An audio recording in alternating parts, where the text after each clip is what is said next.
I would like to give the floor to Ioos. So Renaud is a mycologist working in France in ANSES.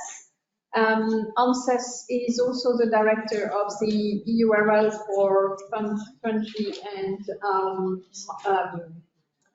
for fungi and Tromista. And so he has been a mycologist. I think I've known you before I joined EPPO. Yeah, probably. In my previous life, and you've been in as many of the ANSES people, by the way. And so you are working on development and validation of detection and identification tool in the lab in ANSES in Nancy. So this is a national reference labs for France, but as I said, you're also the director of the EURL. So France is yours. Correct. Thank you, Françoise. Good morning, colleagues. I'm going to start with this beautiful picture because I'm French and because I love cheese. And it's a way to illustrate the fungal diversity in the environment. And actually, it's also a way to say that HTS is not really that difficult. It also can be used at home. It can be a low-cost technique to assess the fungal diversity. You just have to handle, taste, and smell. But now I will move to a more high-tech, of course, technology. And just a reminder, since I'm a mycologist, I will just briefly outline how you can accurately detect a fungal pathogen in plants. So for those who are not familiar with this, there is a very standard procedure which consists of isolating first the fungus from symptoms, to put them into culture and to purify the culture to assess their identity by basically two ways, morphologically and using barcode analysis, so sequencing a genetically relevant marker, of course. Of course, nowadays, the gold standard procedure is to carry out a specific real-time PCR test, which is very straightforward and very rapid. How do you develop these assays, these real-time PCR assay? The principle is to detect exclusive trace of a DNA pathogen, of a fungi, a fungus in my case, of course, in a complex mixture, and to make it observable by a molecular way, such as PCR, real-time PCR lamp. So the exclusive DNA is represented by this red slash here. You can find it in a biological sample. So what is your trace of a specific trace of pest present in your samples? You just have to extract the DNA and test. How do you look for those hallmarks? Meaning the exclusive DNA trace of a pest has to be assessed and determined in the beginning when you develop the test. So there are several ways to develop a qPCR test. You have to look for those hallmarks, those exclusive regions that you cannot find elsewhere than in your target pathogen. So the most straightforward way is to use the phylogenetic markers, basically housekeeping genes, ribosomal DNA. You also can have a look to fingerprints and look at these hallmarks in a random way. Or there is an alternative which is represented by the genes related to pathogenicity. We have several examples of tests which targets pathogenicity genes.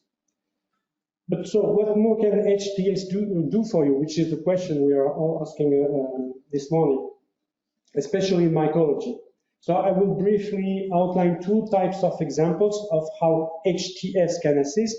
The first aspect is the use of comparative genomics to help designing these real-time PCR or PCR markers. In case, for instance, of cryptic species or at subspecies level, it's very difficult to find polymorphic regions. The classical phylogenetic markers do not work because they are not polymorphic enough. So this search is challenging. Cryptic species, I mean, in mycology, it's species you cannot distinguish based on morphology. So the phylogenetic marker we've been using for years do not work. And nowadays, of course, the availability and of thousands of fungal genomes and the affordability of their production make another way can be followed. So you have this massive database like the JGI, which contains thousands of fungal genomes now. You can download them for free. You can also produce your own genome and deposit them. And basically, comparative genomics is just a way to compare all the genomes you want to compare, including the target pathogen and closely related one, and to look for a specific region wherever it is, wherever they are actually. And you will use these in silico design markers to develop molecular markers for PCR, real-time PCR.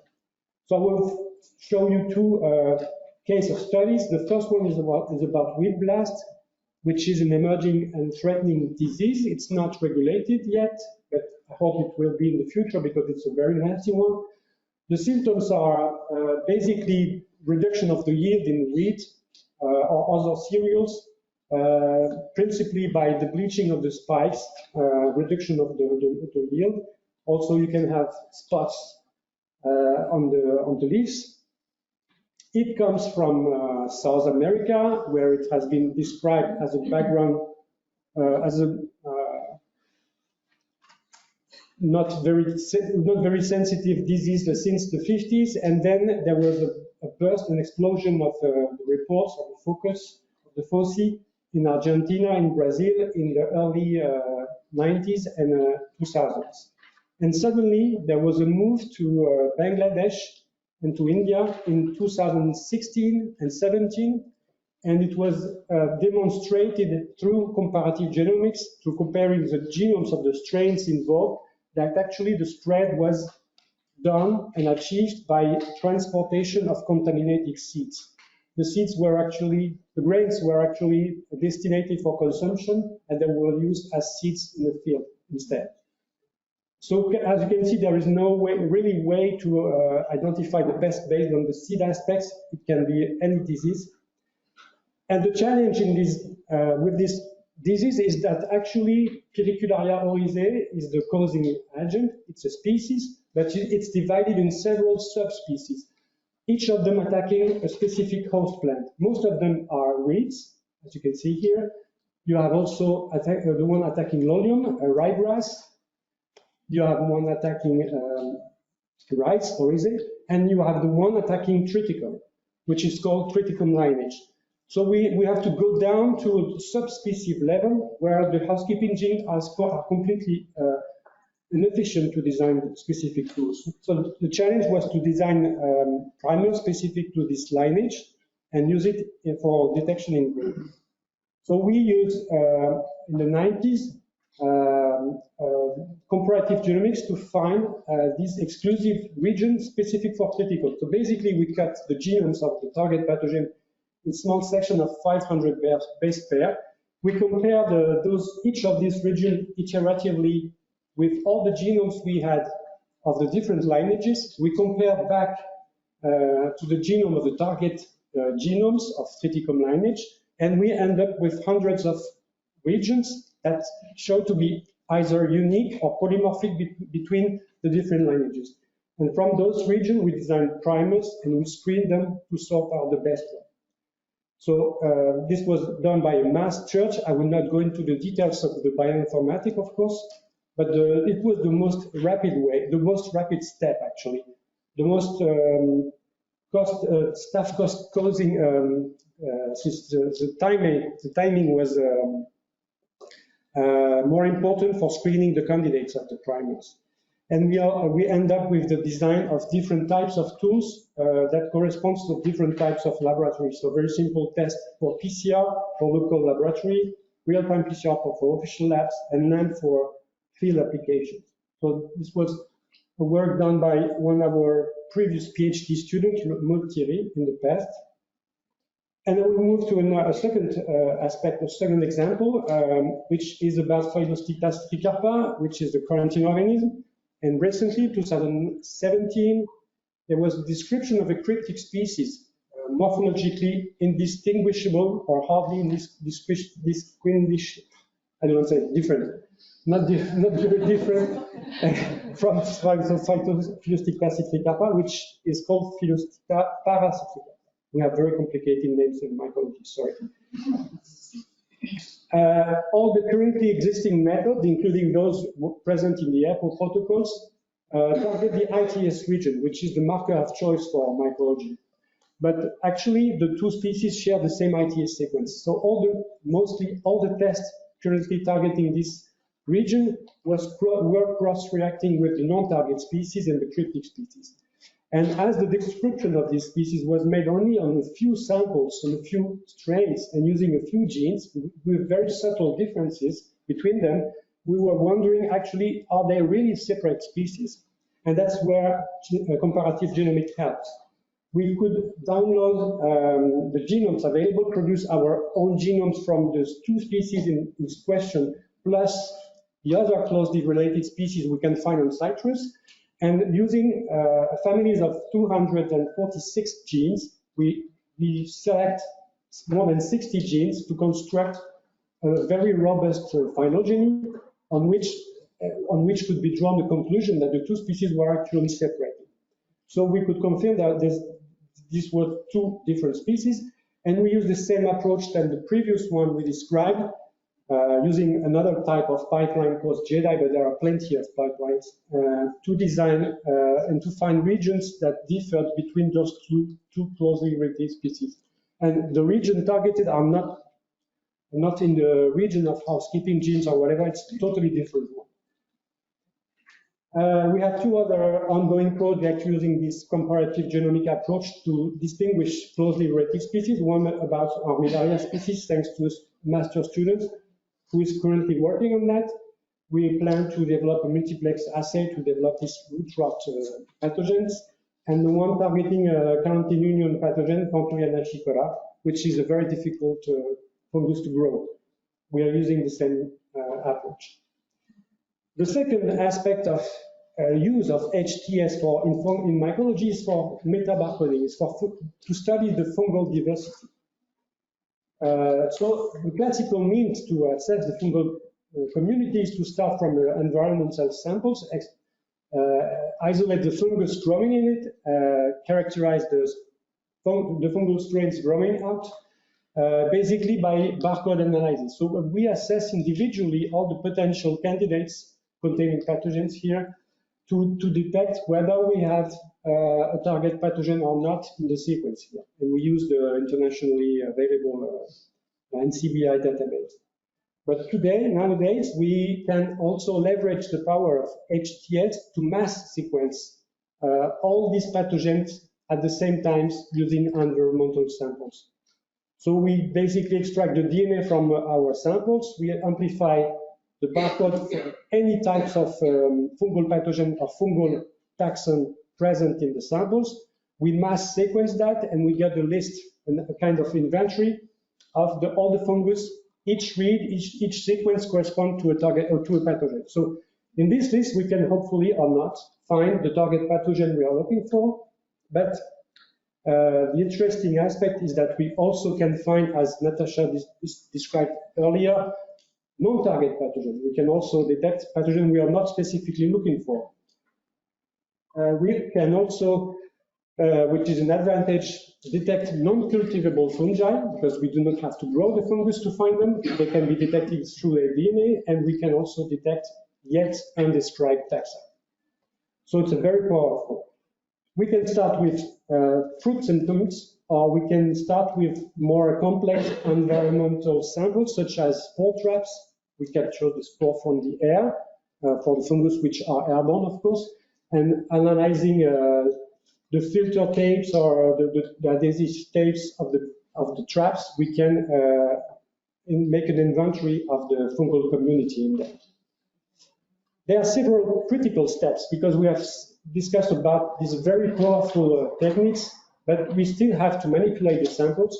There are different steps: grinding, sampling, DNA extraction, designing primers, using the proper primers for amplifying the barcodes, because there are many of them, multiplex, etc. And then we come to the in silico analysis, where there are also different steps and different possibilities available. All those steps are very critical. And if you change something, that's why I said this danger sign here, all those steps may bias the final result and have a severe impact on the list of the pathogen you will have at the end. So you have to work with a very standardized procedures, otherwise you will get lost. So we have assessed that. As a proof of concept, we have shown that it works, but we also assess the effect of the different critical steps here. We also managed to show that it works also. We could use or reuse the tapes used for the pollen capture. There is a national network in France monitoring the pollen particles spread all over the year for people who are allergics. We can reuse these tapes used for pollen trapping and to get the spores captured at the same time, and it worked. It was carried out by a guy from my team, Jaime Aguas.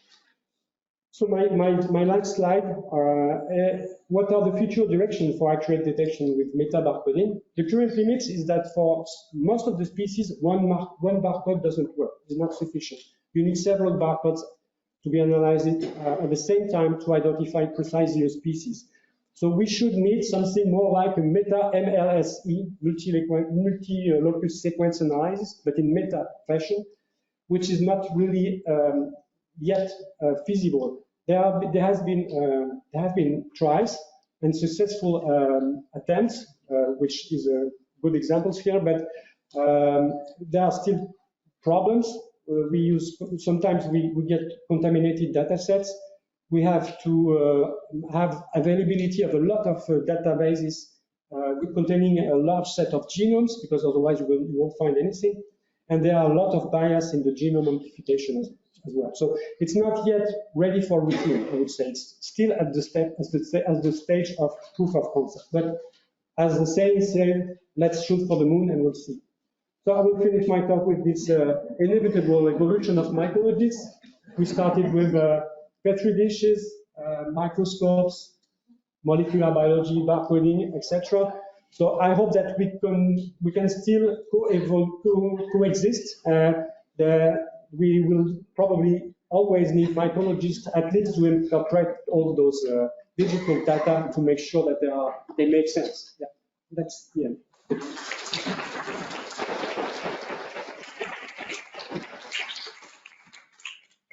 Sure, you want to be that? I'm just behind. I leave the bioinformatics to younger people. Thank you very much, Bruno, for this interesting presentation and showing your experience.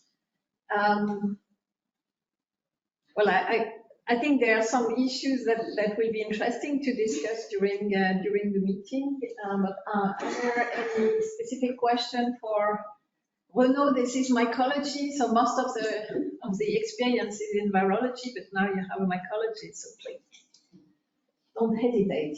Joanna. Ah, sorry. Oh, Bart. Okay, sorry, I didn't see you raise your hand. Oh, you can shout. Yeah, probably I'll manage without. Thank you, Bruno, for your presentation. Great to see examples from the mycological field. So I was wondering, with your meta-barcoding approach, do you have a form of visual assessment of the fragments that you have, so the consensus sequences that are coming from your barcode, and then also the species assignation before you make the call, this is this species, and the identification is we have this quality threshold, as Natasha or Joanna showed earlier, and we have different ways of different bioinformatic means to construct the clusters, to reconstruct the cluster. And the problem in mycology, at least, is to set the threshold. How you cluster, to which is the threshold at which you assign a species will be different from another. Sequence will be different. So we can tune this a bit and see how it make a change in the phylogenetic tree and the clustering trees. And we have also, if we find very odd information, that's why is mycologists are still needed.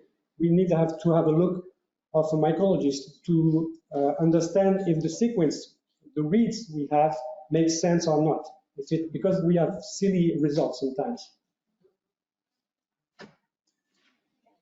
So we have been doing NGS or HTS with Ecomina and nanopore for the analysis of fungi trying to substitution. Only in Lumina.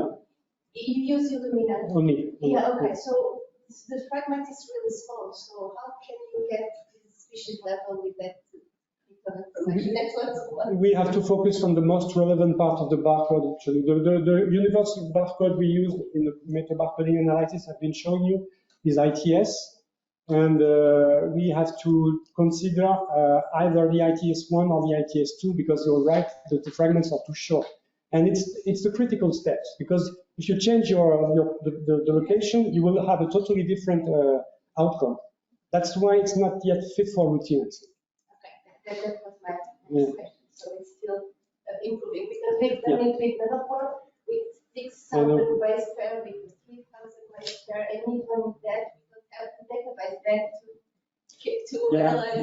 Yeah. This is the problem. You can change of barcode, but you need a very robust database in front of it. Any other question or everybody's keen on? Okay, so there was one in the back. Yes, of course, Clovis.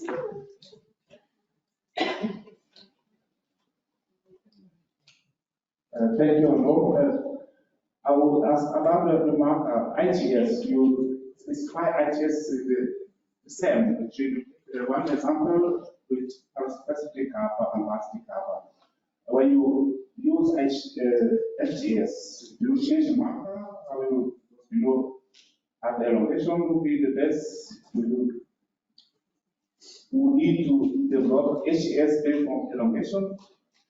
Check the difference? Now we use HTS to sequence the genomes and to compare the genomes entirely, and we end up with candidates regions which differ between the taxa, but we do not really know where they will be located. It's not within the ITS, not within the AF1. It's not a typical phylogenetically used fragment, actually. It's somewhere else. Does it answer your question? Yes, sir.